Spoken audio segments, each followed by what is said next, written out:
This video is brought to you by Howsat. Download the app now. Bharat England के बीच अहमदाबाद में हुए pink ball test का पहला दिन।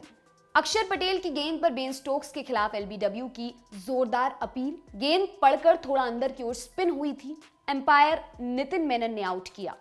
स्टोक्स ने डीआरएस लिया। थर्ड अंपायर ने ग्राउंड अंपायर के फैसले पर मुहर लगाई। सोचा था खेलेंगे 50 लाख 1 करोड़ के कॉन्टेस्ट, पर लोग ज्वाइन ही नहीं किए और कॉन्टेस्ट रह गया सिर्फ 50,000 का। हाउसर पे आओ, हाउसर पे चलते हैं गारंटीड कॉन्टेस्ट, मतलब guaranteed prizes. Visit houser.com, download the Houser app now. अब मैच के दूसरे दिन पर आते हैं। जैक लीच की गेंद पर रोहित शर्मा के खिलाफ अपील। अंपायर नितिन मेनन ने फिर जांच पर रखकर उंगली उठा दी।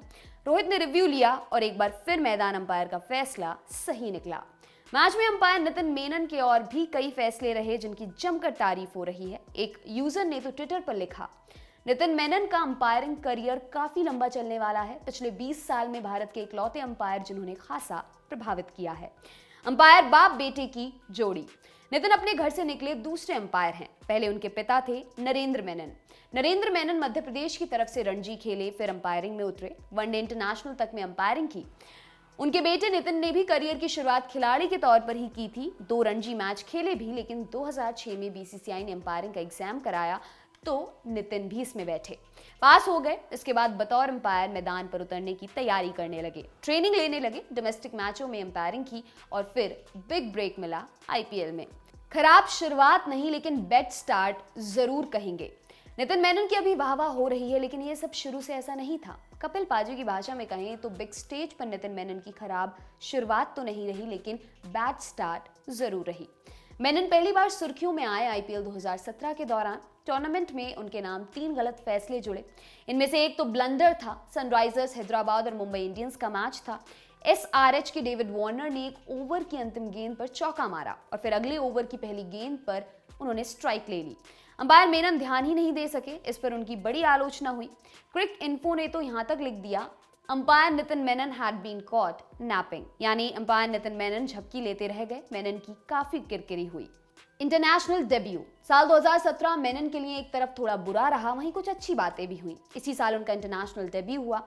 वनडे मैच में अंपायरिंग की। आईपीएल वाली गलतियां इंटरनेशनल लेवल पर कम हुई। 2 साल बाद ही 2019 में उन्हें टेस्ट मैच में अंपायरिंग करने का भी मौका मिल गया। मेनन ने अफगानिस्तान वेस्टइंडीज के बीच लखनऊ में हुए मैच से टेस्ट मैच में अंपायरिंग का डेब्यू किया। नितिन मेनन अब तक 6 टेस्ट, 24 वनडे और 16 टी20 मैच में ग्राउंड अंपायरिंग कर चुके हैं।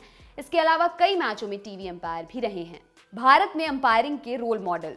खेल खेलते तो खिलाड़ी हैं, लेकिन खिलवाने की जिम्मेदारी होती है अंपायर्स पर, मैच रेफरी पर, और इनकी नियुक्ति करती है आईसीसी यानी इंटरनेशनल क्रिकेट काउंसिल।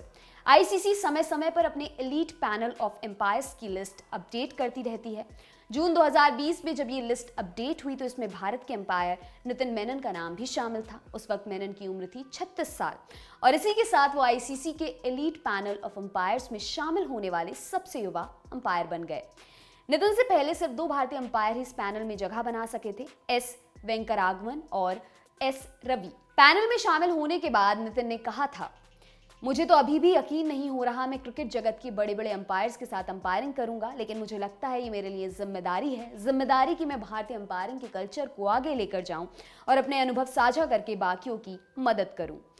क्रिकेट जगत के बेहतरीन अंपायर्स में गिने जाने वाले साइमन टॉफल ने मेनन के बारे में कहा था, मुझे नितिन के एलीट पैनल में आने से जरा भी हैरानी नहीं हुई। उन्होंने गजब का सुधार और नियमितता दिखाई है। उम्मीद है कि भारत में जो लोग अंपायरिंग को करियर के तौर पर देख रहे हैं, नितिन उनके लिए एक रोल मॉडल बनेंगे। अंपायर नितिन मेनन के लिए इंटरनेशनल लेवल पर अंपायरिंग का सफर अभी तक अच्छा चलता दिख रहा है। हालांकि उनका एक सपना अभी पूरा होना बाकी है, एशेज में अंपायरिंग। आपके लिए ये खबर लिखी हमारे साथी अभिषेक ने। मेरा नाम है दिव्यांशी। देखते रहिए दी लल्लन टॉप। शुक्रिया।